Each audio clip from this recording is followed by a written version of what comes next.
Alors, je suis Estelle Mosselli, championne olympique de boxe en 2016 à Rio. J'ai été également championne du monde et je suis passée professionnelle et aujourd'hui en course pour les prochains Jeux olympiques à Paris. Mon parcours sportif, à l'école. Au début, c'est à l'école. Je me suis inscrite à des clubs de sport. Ça a été danse classique, patinage artistique. Voilà, j'ai fait pas mal de sport avant la boxe. Et puis à 12 ans, je décide de faire de la boxe. Et c'est le sport dans lequel j'évolue depuis et dans lequel j'ai commencé les compétitions. J'ai commencé à Champigny-sur-Marne, puisque moi, mes parents habitaient entre Chennevières, Champigny. Bon, très jeune, j'habitais à Chennevières. J'ai habité longtemps, très très longtemps à Chennevières, et que récemment, maintenant que j'habite à Champigny. Mais la boxe, il n'y avait pas à Chennevières, donc j'ai commencé dans le club de Champigny-sur-Marne.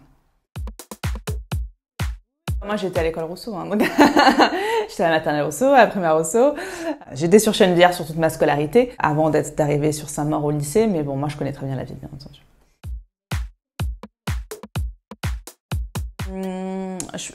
C'était pas une volonté d'en faire ma profession, c'est venu petit à petit, je pense, plus en allant de compétition en compétition, en évoluant dans les années, en voyant le champ des possibles aussi. C'est vrai que voilà, j'avais cet objectif olympique. Une fois les Jeux passés, j'ai eu d'autres possibilités professionnelles dans le sport. Donc ça m'a poussée à continuer. C'est pas donné à tout le monde de pouvoir vivre du sport et de sa passion. Donc moi, j'ai eu cette possibilité-là et j'ai continué.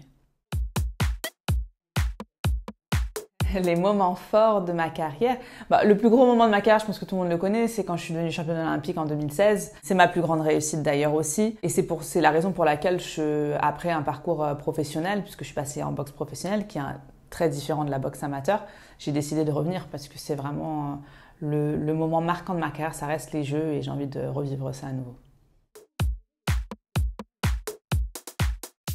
Ma vie de maman et ma vie de professionnelle, c'est une organisation. De toute façon, c'est un métier à part, mais ça reste comme un métier finalement, avec des moments où je m'entraîne, des moments où je suis chez moi, et puis j'organise le tout pour emmener mes enfants à l'école le matin et venir les chercher en fin de journée. Donc voilà, c'est une question d'organisation, et puis ce que je fais me plaît. Être maman, c'était vraiment un choix, une volonté, donc pleinement assumé. Et puis continuer le sport de haut niveau et la boxe notamment, ça me plaît, même si c'est dur, ça me plaît. Donc je pense que faire ce qu'on a envie de faire, l'envie et puis l'organisation, finalement, c'est la clé. Il y en a qui marchent, il y en a qui marchent pas. Quand j'ai entendu salon de coiffure, ça a duré 1 an et puis j'ai vite fermé. Maintenant, voilà, je suis passée promoteur, ça marche plutôt bien. Ça marche plutôt bien et c'est un peu, je pense, ce qui m'attend après ma carrière professionnelle de boxeuse. Je pense que c'est très personnel aussi. J'ai l'habitude de faire plein de choses en même temps. J'étais étudiante quand j'étais sportive de haut niveau. Ça s'est poursuivi derrière avec tous les projets que j'ai eus. J'ai ouvert une association Elperf pour les femmes, notamment, et pour la pratique du sport. Je pense qu'on ne doit pas se limiter à son sport. Déjà, faire les choses parce qu'on en a envie, par passion. Moi, il y a beaucoup de sujets et choses qui m'intéressent. Et puis, une fois qu'on devient champion, on ne doit aussi pas se limiter qu'à son sport. Je pense qu'il y a beaucoup de choses à faire en dehors de ça. Ça transmet énormément de valeurs et énormément de messages. Donc voilà, il y a des projets aussi qui sont liés à tout ça, à tout ce que le sport m'a apporté, notamment en positionnant sur la femme et sur les difficultés qu'elle peut rencontrer dans n'importe quel milieu.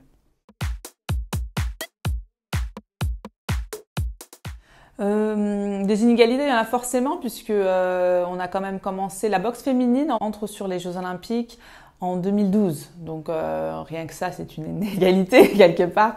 Et puis ça a créé tout un retard. Forcément, déjà la boxe est autorisée depuis début 90.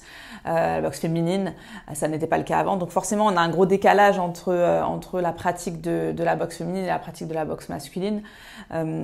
Maintenant, je trouve quand même qu'on n'est pas les plus mal lotis. Il y a un certain nombre de choses qui sont mises en avant, qui sont instaurées dans notre sport et qui sont instaurées de la même façon pour les hommes et pour les femmes.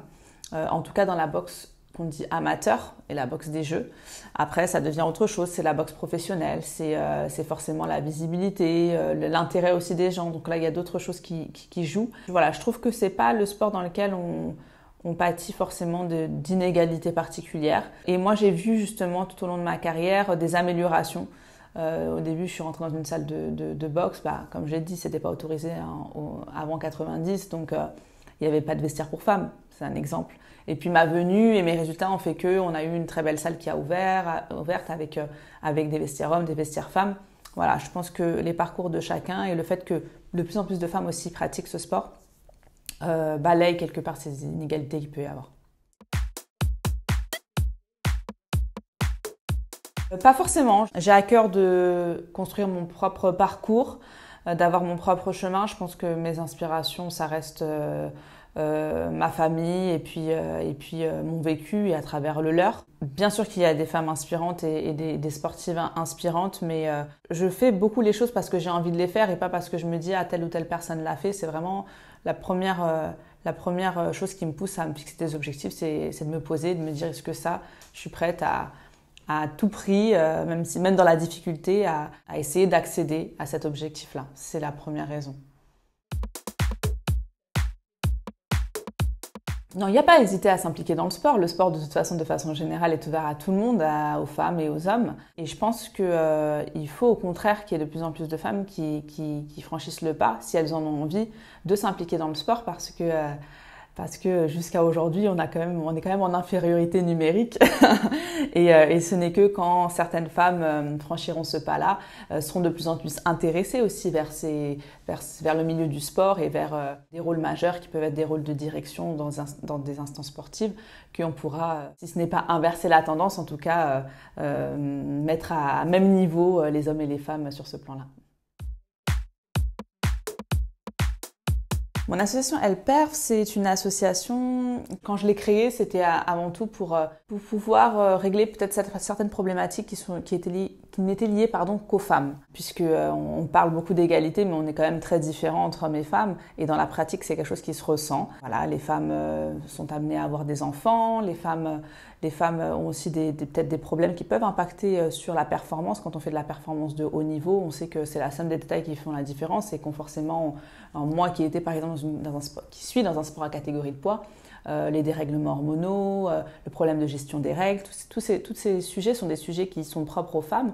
Et je pense qu'il est important de se positionner déjà sur ces sujets qui sont propres aux femmes pour pouvoir améliorer leurs conditions. Surtout qu'elles sont souvent confrontées à, justement, dans le sport, il y a beaucoup plus d'hommes.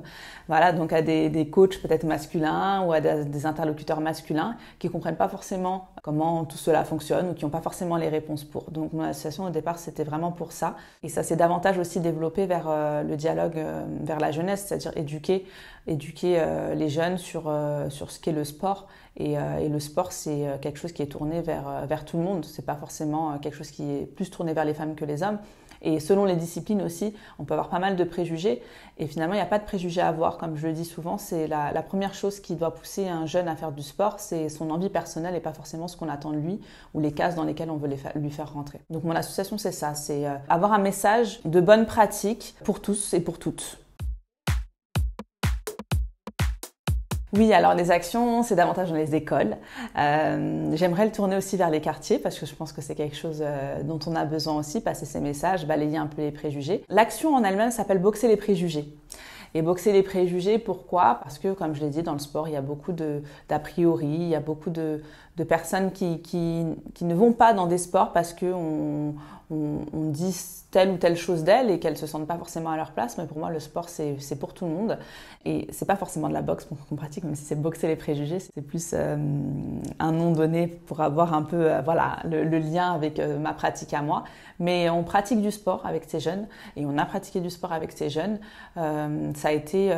alors, je ne saurais pas dire à Chennevières le sport qu'on a pratiqué exactement parce que j'en ai fait pas mal dans le Val-de-Marne, mais on a eu tout sport. C'était pas forcément que de la boxe, il y a eu du taekwondo, il y a eu du judo. Donc un temps de pratique avec la jeunesse, puis un temps de débat et d'échange où on parle de sport. Et dans ce temps de débat, l'objectif, sans le vouloir finalement, sans dire qu'on va parler de préjugés, on arrive à ces préjugés-là. Et cet objectif lors de ce débat, c'est de finalement montrer aux jeunes que le sport est accessible et qu'ils peuvent tout pratiquer. Et les pousser aussi à se tourner aussi vers leur ville parce que c'est les villes aussi qui sont là pour les accompagner dans leur pratique. Et parfois, on ne sait pas forcément tout ce que les villes nous réservent comme surprise et comme sport en club. Donc, les pousser à se tourner vers leur ville pour savoir qu'est-ce qui est mis à leur disposition et qu'est-ce qu'ils peuvent pratiquer au sein de leur ville.